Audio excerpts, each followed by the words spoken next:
sommes le 15 mars 2016 et nous sommes ici, en bordure de la rocade bordelaise, à la sortie Foirac. Alors, nous sommes à l'intérieur de la rocade.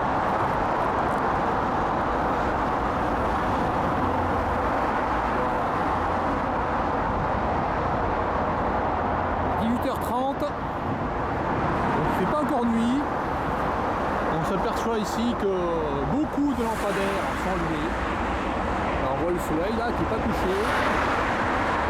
Derrière un nuage là. Malgré tout ici, c'est éclairé partout là-bas. Là ici, là tous les parkings. Attention on voit là, voilà, ici là, voilà. Des lumières hyper puissantes ici éclairent. Voilà. Ici en France, il y a une crise de l'énergie bien sûr. Bon, c'est pas pour ça que je viens ici. Donc ici ce qu'on peut voir, en bordure de la rocade, ce sont des petits jardins entretenus depuis au moins 15 ans ici. Donc ici, et un peu partout là, au bord de la rocade, et particulièrement ici, des engins viennent ici et broient toute la végétation qu'il y a sur ce bord de route, sur des centaines et centaines de mètres jusqu'à la zone là-bas.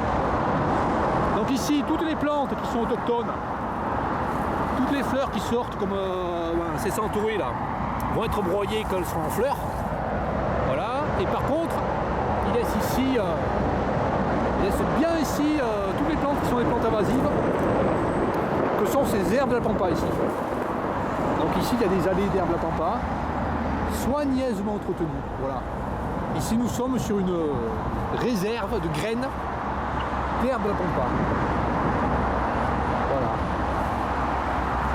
Donc les herbes de la pampa produisent des millions de graines par pied. Et les graines peuvent aller jusqu'à 25 km. Donc ici on peut voir, il y en a partout des arbres à la pampa. Voilà. Et à ce propos, je vais montrer quelques documents pour démontrer à quel point cette date de culture derrière la pampa ici est absolument débile. Voilà. Donc il y a des milliers de plantes ici, hein. Il y a des milliers de pieds. Alors ceux qui sont ici, là, ils sont pas super grands, hein. Mais là-bas ils sont beaucoup plus grands là. Ici là. 3-4 mètres de haut ils font. Voilà. Donc ici, rien que sur ce secteur, il y en a des milliers. Des milliers.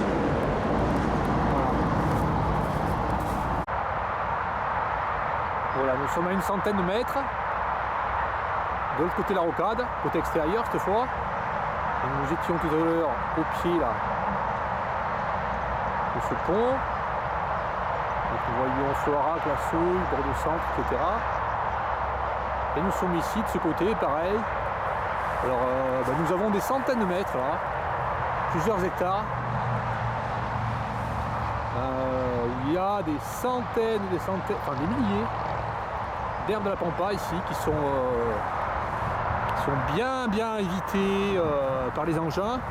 Et ici les engins ils viennent broyer l'herbe tout simplement, les graminées, voilà. Donc on voit ici là le broyat des graminées qui a été fait l'an dernier. Ils font pas ça pour les productions, ils font ça, voilà, ils coupent, ils viennent couper pour rien.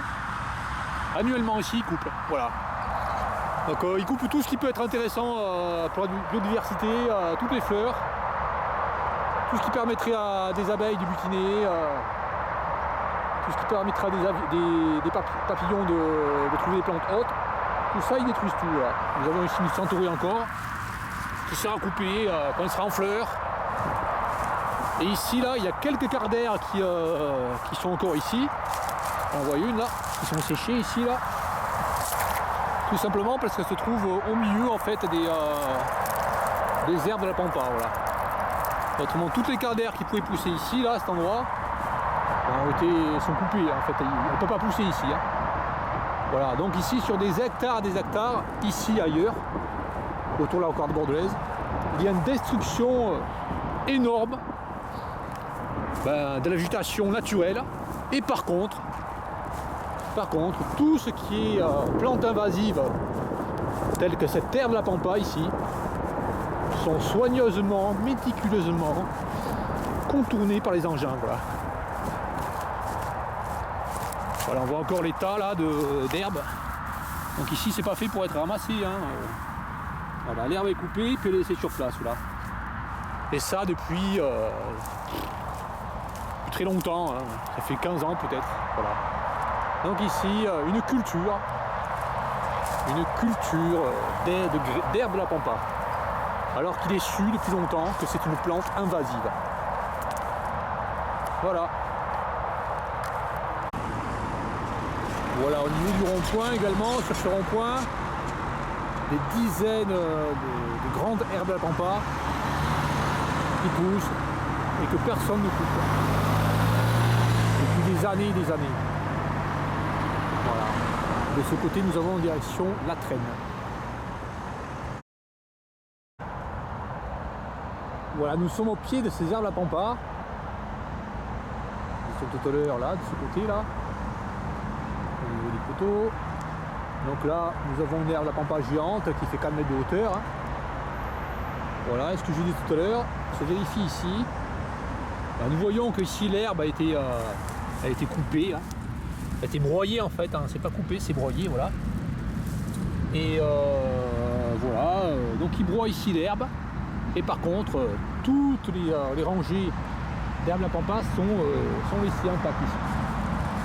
Donc ici c'est une prairie vraiment très très pauvre en espèces végétales, du fait de cette tonte débile. Nous avons ici pratiquement que des graminées très classiques, très simples. Et il pousse quelques centaurées, voilà, comme celle-ci. Mais une fois qu'elle sera montée en fleurs ici, là, quand elle n'aura pas fini de fleurir, des engins vont venir ici tout broyer, tout pulvériser toutes ces fleurs, voilà. Sur des hectares et des hectares. Parce qu'ici il y a cet embranchement de routes qui vont sur la rocade. Mais à plein d'endroits autour de la rocade bordelaise, c'est comme ça. On privilégie les plantes invasives qu'on détruit absolument. Les plantes autochtones qui fleurissent, qui sont très jolies. Voilà. Pourquoi? Extrêmement bizarre. En tout cas, c'est absolument débile.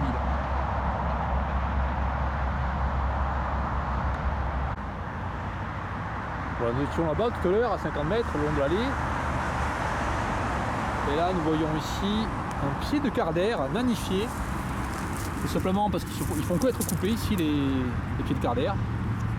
Donc ici, normalement, s'ils ne faisaient pas une tonte absurde, il y aurait plein de pieds de carder ici, qui sont des plantes qui sont très mellifères, qui permettent aux abeilles de butiner, aux papillons de butiner, etc. Et ici, ils ne veulent pas de carder, ils détruisent tout. Voilà. Voilà, nous étions là-bas, au pied du pont. Ici, nous sommes côté intérieur de la rocade. Donc toujours énormément dans la pente sur ce terrain qui fait plus d'1 hectare, hein, très grand terrain. Et on peut observer que au pied nous avons des oseilles qui elles sont des plantes autochtones, un endroit humide ici là qui peuvent abriter en fait des chenilles du cuivré des marais qui est un papillon protégé.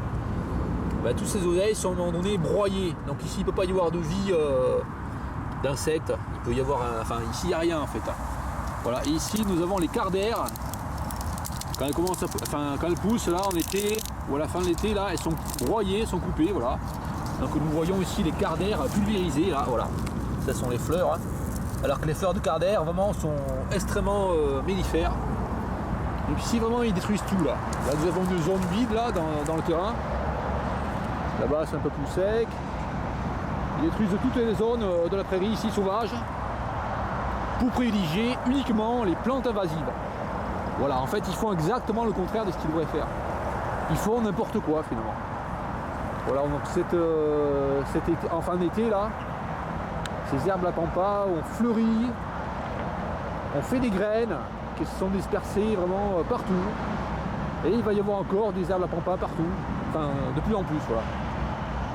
Là encore nous observons une oseille Voilà, qui peut accueillir, je sais pas si c'est une espèce qui peut accueillir les œufs du cuvré de marée, mais probablement là, puisque nous sommes dans un endroit vraiment très humide. Voilà. L'oseille avec ses feuilles qui se colorent en rouge souvent, avec des petites taches rouges. Voilà. Allez, allons plus loin, plus vers là-bas. Alors bien sûr, ici nous avons une prairie finalement extrêmement pauvre. Bon, j'ai montré des pieds de cardaire, des oseilles, et c'est juste elles sont juste à des endroits vraiment très restreints, puisqu'en fait ici, du fait qu'ils broient tout, ben, la végétation est extrêmement simplifiée. Il ne reste plus que des graminées en fait extrêmement simples. Voilà, nous voyons les graminées broyées là, voilà. Là nous voyons des légumineuses qui commencent à pousser, mais ben, tout va être coupé, donc ici vraiment une prairie extrêmement pauvre en fait en espèces végétales et aussi en espèces d'insectes à cause de ceci.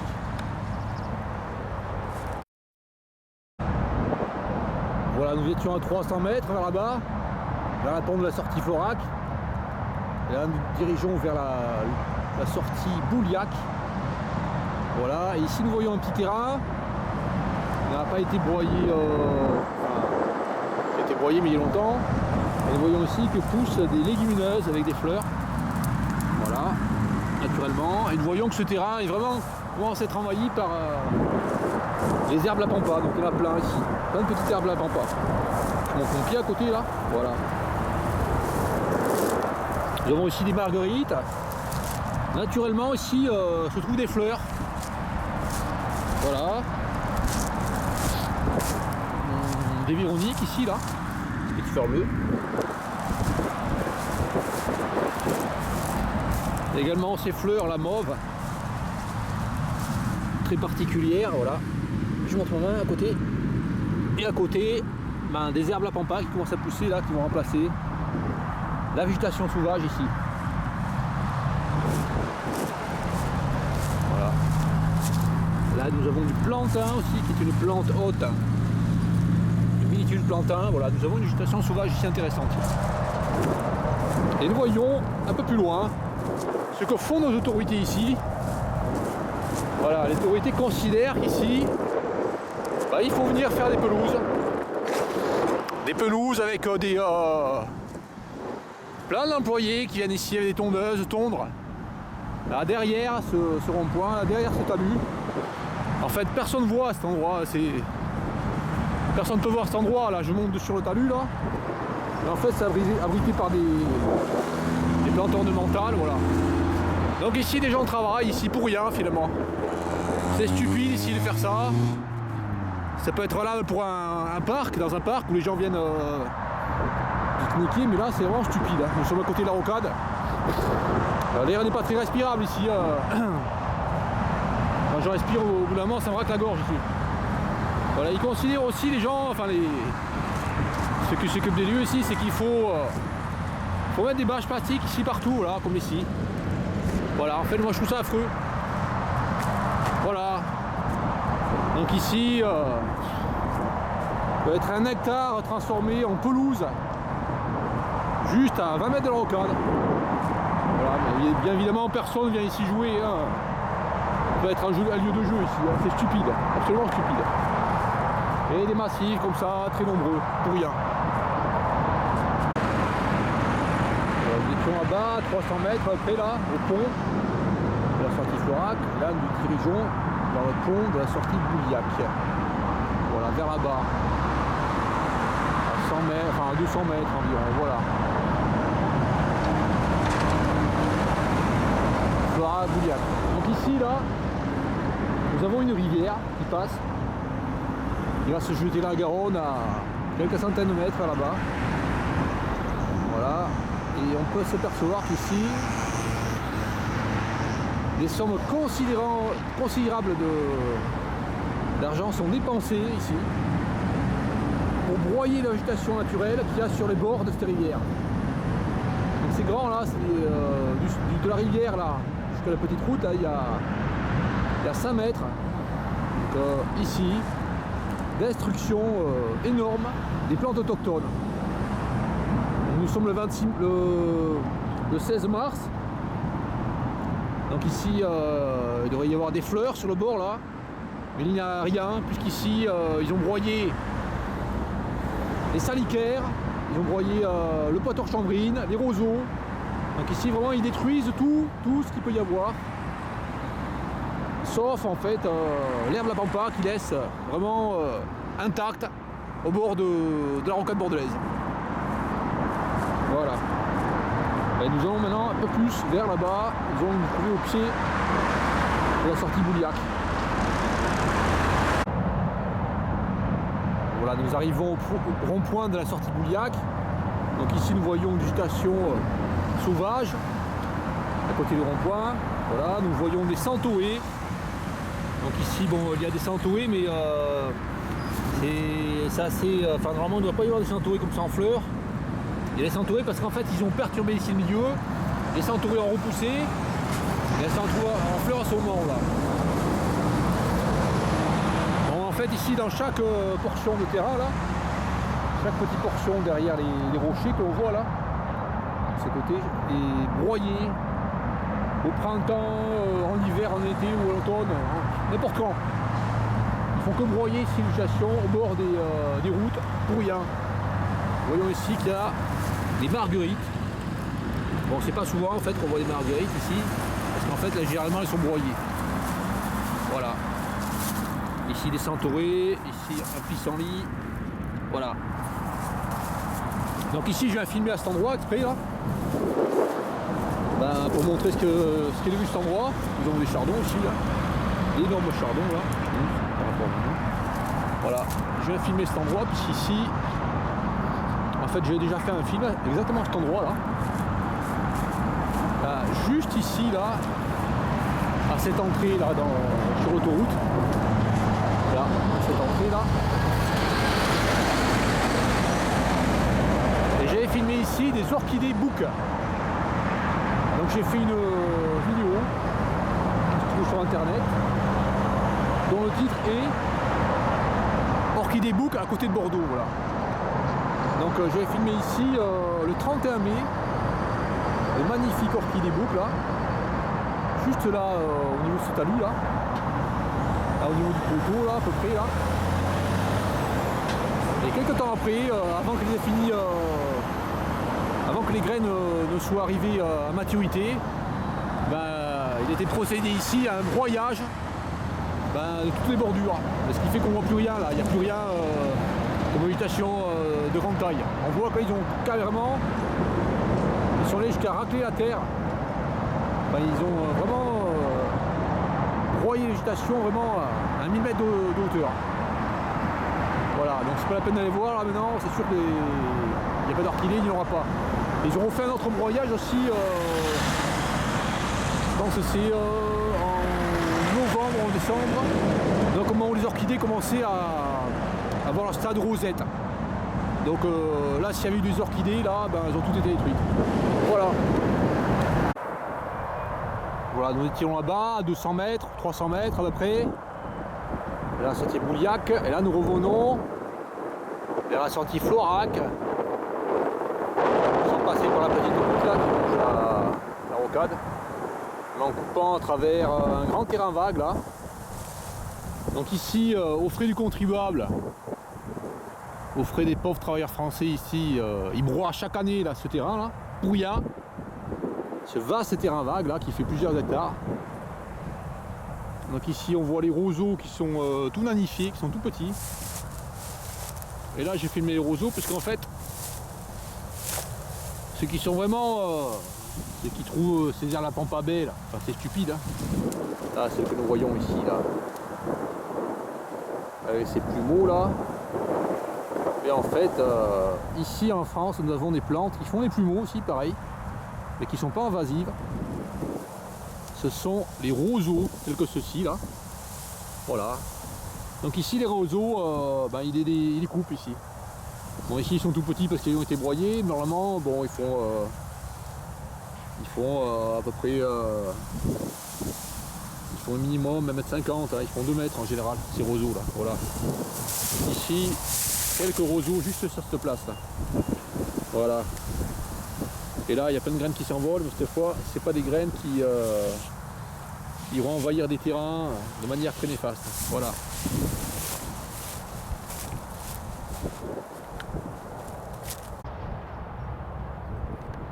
Voilà, 10 mètres plus loin, en fait, on trouve quelques crucifères ici sur ce terrain. Mais en fait, c'est très pauvre en espèces végétales, en raison du fait qu'ils viennent une fois par an. Là, je pense qu'ils viennent une fois par an ici sur ce terrain, tout broyé, voilà. Donc vraiment, il n'y a pas grand chose. Hein. Il pourrait y avoir vraiment beaucoup de fleurs ici à cette période de l'année, mais il n'y en a pas tellement. Surtout des graminées comme ça, là. Voilà. Pas grand chose hein, ici. Et puis plein de petites herbes de la pampa qui poussent là.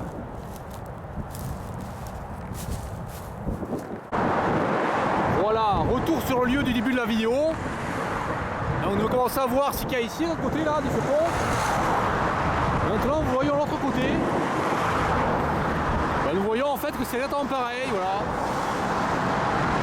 Donc, des murs d'herbe la pampa. Là, de l'autre côté de la rocade, partout, là, voilà. Partout, des installations qui ont été faites derrière la pampa qui sont scrupuleusement respectées de manière complètement débile. Ici aussi, il y en a plein. Et là, nous avons le pont d'Arsin ou le pont frontalier. Un peu plus loin, nous avons Bègle, vers là-bas. Voilà. Donc ici aussi, ce qu'il y a comme autre plante invasive que les herbes la pampa, ce sont ces plantes-là, ici, voilà, qui sont sèches maintenant. Ce sont des renouilles du Japon, voilà. Donc ici, au bord des fossés, là, qui passent sur la rocade, qui vont se jeter là, un peu plus loin, là-bas. Voyons. Ben, il y a ces renouilles du Japon. Donc la renouille du Japon, elle est réputée pour fragiliser les berges. Donc ici, alors qu'ailleurs, là où nous avons vu la rivière qui passe à Bouliac, il broie la végétation qui est au bord. Ici, il y a des renouilles du Japon qui sont extrêmement néfastes. Mais par contre, les renouilles du Japon, ils les laissent. Ils ne les coupent jamais. Voilà. Ben, nous allons aller un peu plus bas là pour les voir, les renouilles du Japon. Ici, voir comment elles sont faites. Donc voilà la rencontre bordelaise. Et ici, des renouilles du Japon qui poussent en quantité très importante. Voilà. On reconnaît là comment sont les tiges, comment elles sont séchées là. Ce sont des tiges qui sont creuses en fait, voilà. Voilà, des tiges creuses comme ça. Donc il y en a vraiment partout ici. Et personne ne les détruit bien sûr. Voilà, 20 mètres plus loin, nous avons du Piracantha, voilà. Ici également du Piracantha qui pousse. Une plante qu'il n'y a pas ici de la région. Une plante invasive, qui est moins agressive que l'herbe la pampa. Et qui se trouve en grande quantité d'endroits comme ça dans la nature où elle ne devrait pas être. Elle prend la place des plantes autochtones.